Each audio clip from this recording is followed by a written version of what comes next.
Hi everybody and welcome to another mail art video. In today's video I am going to be not only decorating my envelopes like I normally do, but I'm also going to be decorating some letter paper. And I don't always decorate my letter paper, but for this particular theme it felt appropriate to decorate the letter paper and the envelopes using the December Your Creative Studio kit. If you watch the unboxing, you know that the kit had a very wintry feel. There was lots of snow and snowy animals, and it just felt very wintry with the color and just everything. And it was actually pretty cold when I filmed this video, and it felt appropriate when I was filming it to use these particular supplies for my letters. So that's what I did. I didn't need to pull anything from my stash as far as supplies go, other than using my glue stick and my stamp, my return address stamp. And I know I have said in the past that I was going to stop limiting myself in this particular way when I'm using a particular subscription box, but I actually didn't feel the need to pull anything else in. I had everything that I thought was appropriate to film this video and decided to make it work using the stuff that I had. Also, I was just too lazy to go on the hunt for anything else because I just didn't need it. I had layering papers, I had washi stickers and washi tape and stamps, and I did use my own ink pad, but the kit really did come with a great selection of items to use, and I just didn't feel a need to have to pull anything in. So I'm doing this fun layered stamping technique that I actually did in my planner, and I did film that process video, but the footage got corrupted and I lost it, and it was sad. But I did this same stamping technique where I just sort of spun the stamps all around and got this very random effect, and I really liked the look of it in my planner and decided to use that same technique in this particular video. I just left the stamps right on my acrylic block, and yeah, I like the look of it, and it feels very like wintry, like it's snowing on the page. And then I pull in a piece of this paper pad and sort of have that same effect of like snow falling down the paper and onto this really cute cabin. And I end up bringing another piece on that page in just a second, but I found this ripped sticker paper and decided to just go ahead and attach it to the next page so that it would already have like a layered element when I went back to it. And then I come back and add this washi sticker in the shape of a tree and sort of layer it on the paper in a way that sort of feels like it pulls from the illustration on the paper pad onto the letter paper and sort of helps it come to life a little bit. And then I do the same thing with the washi sticker snowflakes to sort of give it just more dimension and color. And I swear, I love washi stickers, I really do. They're one of my favorite items to work with because they're very thin. But I don't know if I'm the only one, but I really do fight with the clear backing on those. I guess I'm just full of static all the time, and they stick to me and they don't ever come off, and I just feel like I have to fight it to get it off. It's hilarious to watch me struggle. But I used another one of Amanda's exclusive stamps and that owl, and one of the tags that came in the pack, and I wanted to layer it in a way that wasn't just like layering for the sake of layering. I wanted to make it interesting, and I put it, instead of at the top, I sort of pull it at the bottom. And I think it's going to give an interesting feel when I write the letter. I know I do this technique a lot in my journal where I pre-decorate everything, and then when I have to sit down in the evening, it's very easy for me to just sit down and journal around what I've already decorated. And so that's basically what I'm doing here, the same technique except for with my letters.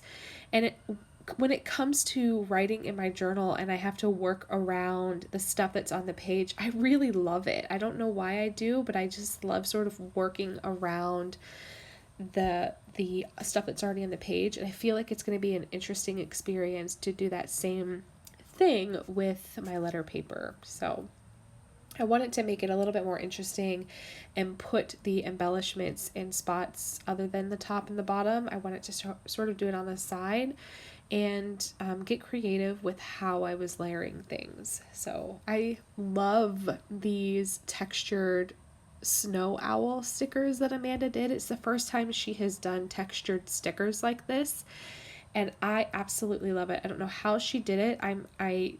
It's only textured on the actual image. I don't know how she had those printed, but they're amazing, and I would be lying if I said it didn't hurt every single time I used one. I love them and I want to hoard them forever. But also they're beautiful and they go so perfectly with the kit. This is probably one of her, in my opinion, one of her best curated kits. Everything it just went so well together. It was a no-brainer. I didn't struggle making anything work together other than the carousel stamp. It was super random, and I wonder if she puts items in a box that are sort of, I need to pay attention this year to sort of see if like that one off of the wall item in each box is like a peek into a future box, or if it's just super random for the sake of being super random. But there was a carousel wooden stamp and it just didn't make any sense, like a child's carousel you would see at like a circus or a park or something. It just didn't make sense with anything else in the kit, and I didn't use it. I haven't used it. I don't even think I tested it to see how well it stamped, just because it was very confusing. But I always feel like there's one off of the wall item every month, and it just doesn't make sense, and I feel like it was that carousel stamp. But now I'm going to pay attention to see if she does it on like intentionally or what. I have no idea. I would love to talk to Amanda. Amanda, if you're watching this, I'd love to talk about this. But yeah, totally random and off topic altogether, but her kit this month was really well curated, and I loved not fighting the supplies and forcing it. Everything just felt like it worked really well together, and I didn't have to think about anything. I sort of just could grab and stick it down, and I really loved that. It was very therapeutic. It took me real time 28 minutes to do this entire process, and I just love being able to sit down and create very naturally and without forcing anything.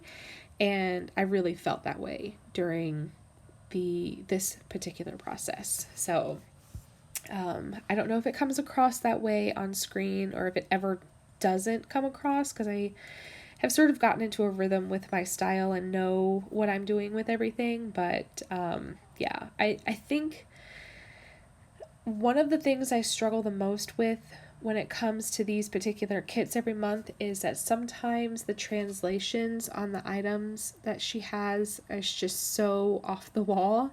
It's either misspelled or it makes no sense. The translation into English is just, it's funny, and I'm a very literal person, and if something literally doesn't make sense, I literally have to cover it up.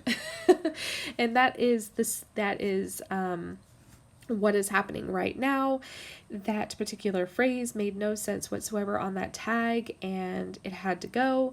I ended up fussy cutting this tag. I love these, by the way, but the sentiment doesn't make sense either. I have it here. It says best taste period on the top of that, and so I just use one of the other wooden stamps and stamp over it to cover it up.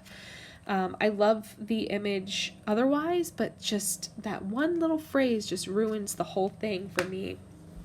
And then as far as like where I'm going to write the address, whatever that phrase there was just made no sense whatsoever, and I covered it up. But I think that's probably my only real complaint ever.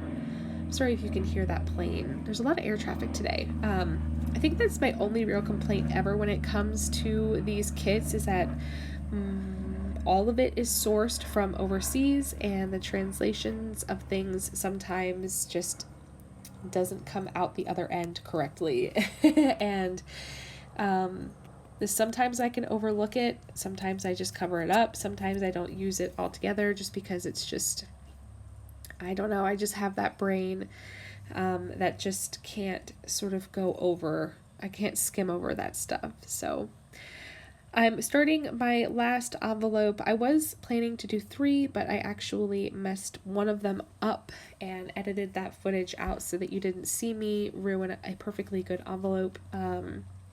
Put it in the garbage. But yeah, like I said, the whole process seemed very fluid and natural, and I really enjoyed it.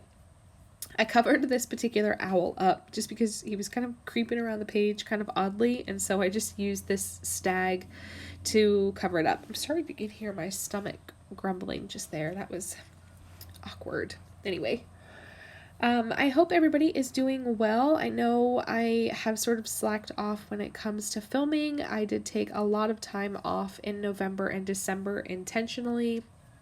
And I'm getting back in the swing of things. I've got quite a few videos lined up down the pipes for everybody so that you guys don't have to worry about content in the future, but it has taken some time, and probably a lot of my voiceovers won't make sense by the time the videos are posted, so I apologize for that, but